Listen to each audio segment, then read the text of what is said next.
ఎందుకు వివి అంతదా?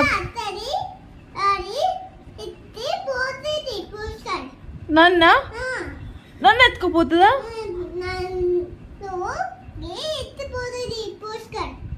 అమ్మో నన్ను ఎత్తుకుపోవద్దు, నాకు భయం వేస్తుంది. మాది డాడ.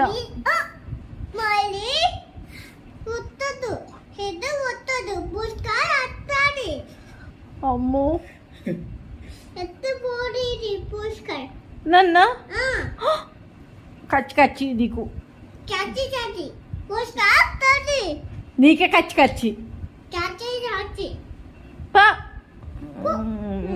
మీరు పోరి, ఇంట్లోకి వెళ్ళిపోరి. నేను